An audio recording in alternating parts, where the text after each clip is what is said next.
नमस्कार मित्रों, एक बार फिर से स्वागत है आपका आपके अपने YouTube channel super knowledge Jeevesh पर। दोस्तों मैं जीवेश शास्त्री एक बार फिर आपके साथ। दोस्तों आज की अपना ये वीडियो का टॉपिक रहेगा महत्वपूर्ण विधियां एवं उनके प्रतिपादक। ये टॉपिक परीक्षा की दृष्टि से बहुत ही ज़्यादा महत्वपूर्ण है, क्योंकि शिक्षक पात्रता परीक्षा के जितने भी कॉम्पिटिशन एग्जाम होते हैं उन सब में इस विषय से संबंधित प्रश्न पूछे जाते हैं। कुछ पेपर में आपको उदाहरण के रूप में यहाँ पर बताऊंगा कि किस प्रकार से प्रश्न पूछे गए हैं। 2014 का पेपर है, 15 का पेपर है, 17-18 का पेपर है, 19 का पेपर है।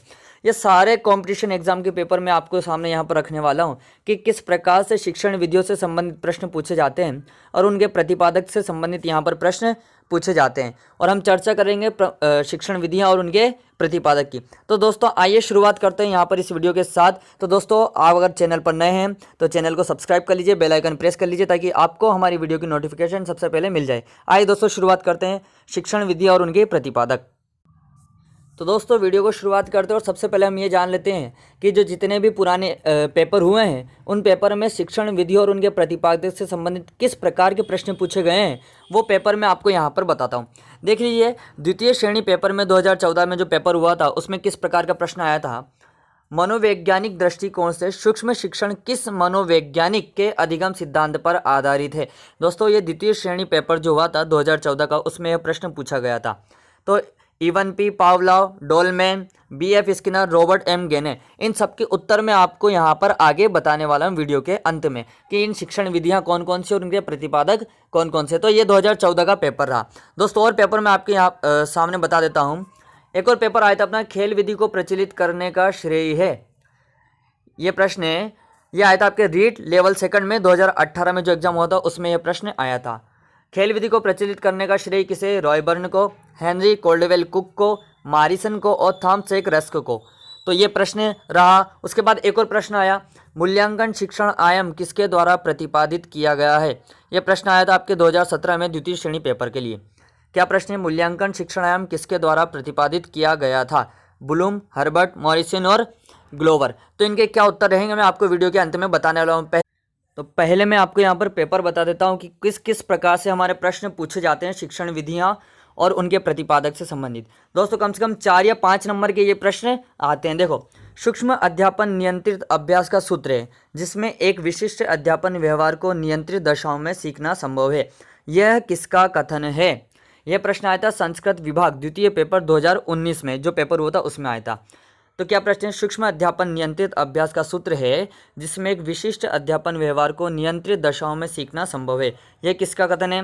क्लिस्ट का, पेक एवं टेकर का, मैक कॉलम, एलन एवं इव का। तो ये दोस्त इस प्रकार से बहुत सारे प्रश्न पूछे जाते हैं। एक और प्रश्न देख लीजिए, इकाई किसी समस्या या योजना से संबंध जोड़ने वाली क्रियाओं की समग्रता या एकता को प्रकट करती है। इकाई विधि का यह कथन है। यह इकाई विधि का कथन किसने कहा था? तो थॉमस एम रिस्क, हर्बर्ट मॉरिसन और हेनरी हेरप। ये कथन था थॉमस एम रिस्क का। दोस्तों ये पेपर भी आया था आपके जो द्वितीय पेपर है 2019 का संस्कृत विभाग का, उसमें ये प्रश्न पूछा गया था।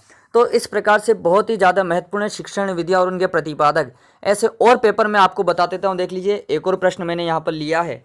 ये रीड लेवल 2 में जो 2015 में पेपर हुआ था उसमें ये पूछा गया था। निम्न का सही मिलान कीजिए। बी.एम. ब्लूम, हर्बर्ट मॉरिटन, हंट, मूल्यांकन आयाम, स्मृति, बोध चिंतन और चिंतन स्तर। तो इस प्रकार से कई प्रश्न पूछे गए हैं और इन सबके उत्तर मैं आपको वीडियो के अंत में बताने वाला हूं। दोस्तों और पेपर देख लीजिए। दोस्तों मैंने ये इतने सारे पेपर की कटिंग यहाँ पर इसलिए ली है ताकि हम ये समझ सकें कि शिक्षण विधियाँ और उनके प्रतिपादक से संबंधित ये जो प्रश्न कितना ज़्यादा महत्वपूर्ण है। योजना शिक्षण विधि के प्रवर्तक हैं, ये आपके रीड लेवल 1 में 2015 में पूछा गया था। योजना शिक्षण विधि के प्रवर्तक John Dewey, Dalton, W.H. Kilpatrick और अरस्तु। तो इसके हैं किलपैट्रिक। ठीक है। दूसरा प्रश्न एक और देखो, प्रोजेक्ट विधि को सर्वप्रथम किस वैज्ञानिक ने शिक्षा प्रणाली को व्यवहारिक रूप दिया? प्रोजेक्ट विधि को सर्वप्रथम किस वैज्ञानिक ने शिक्षा प्रणाली का व्यवहारिक रूप दिया? यह आपके आया था रीड लेवल सेकंड में 2015 में। Dewy, Stevenson, W.H. किलपैट्रिक, उपयुक्त में से कोई नहीं। तो इसके भी किलपैट्रिक आंसर रहेगा। तो दोस्तों इस प्रकार से ये हमारा रहा प्रमुख शिक्षण विधियाँ और उनके प्रतिपादक से संबंधित कैसे क्रश से प्रश्न पूछे जाते हैं एग्जाम में। यह यहाँ पर मैंने आपको तो दोस्तों अब हम शुरुआत करते हैं कि प्रमुख शिक्षण विधियां और उनके प्रतिपादक कौन कौन थे। तो देखो मैंने आपको अभी जो पेपर बताए हैं उन पेपर के आंसर ही यहीं पर आपको मिल जाएंगे। प्रमुख शिक्षण विधियां, इस साइड है प्रमुख शिक्षण विधियां और इस साइड है उनके प्रतिपादक। तो प्रमुख शिक्षण विधियां सबसे पहले आगमन और निगमन विधि, आगमन विधि और निगमन विधि। इसके प्रतिपादक हैं अरस्तु। कौन है?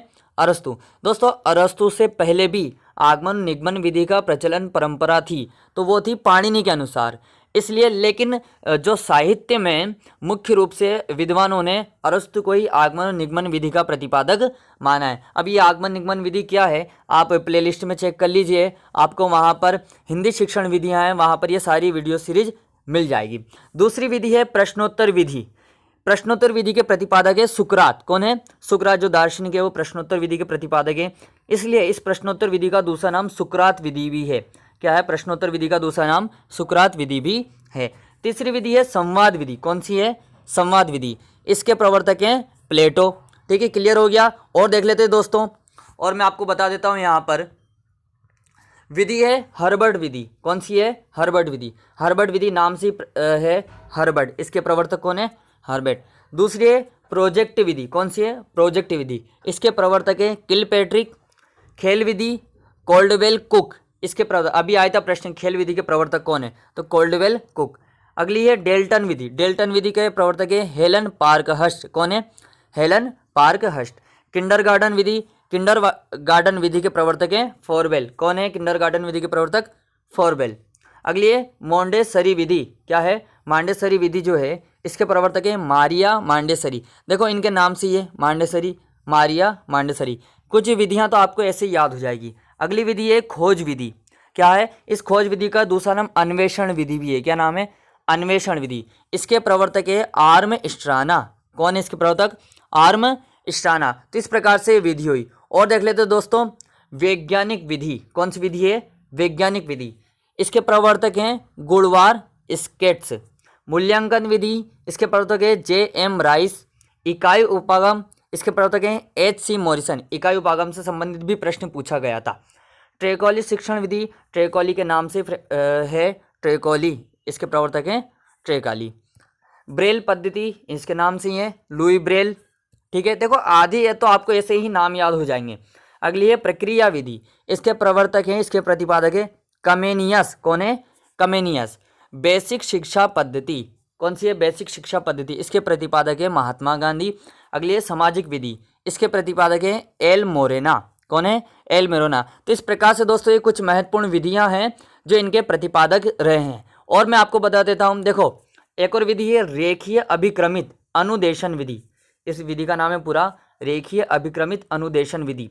इसी को बाह्य अनुदेशन विधि भी कहते हैं। इसके प्रवर्तक हैं, इसके प्रतिपादक हैं B.F. स्किनर। कौन है? B.F. स्किनर। अभी इसके बारे में भी प्रश्न पूछा गया था। अगली विधि है शासकीय अभिक्रमित अनुदेशन विधि। शासकीय अभिक्रमित अनुदेशन विधि। इसका ही दूसरा नाम है आंतरिक अनुदेशन विधि। तो इसके प्रतिपादक है नॉर्मन ए काउटर।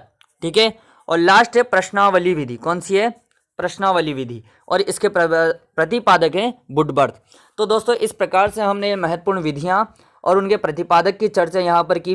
तो दोस्तों आशा है आप लोगों को यह वीडियो पसंद आई होगी। और दोस्तों पसंद आई है तो वीडियो को लाइक कर लीजिए, वीडियो को शेयर कीजिए ताकि और लोगों को भी लाभ हो सके। Thank you.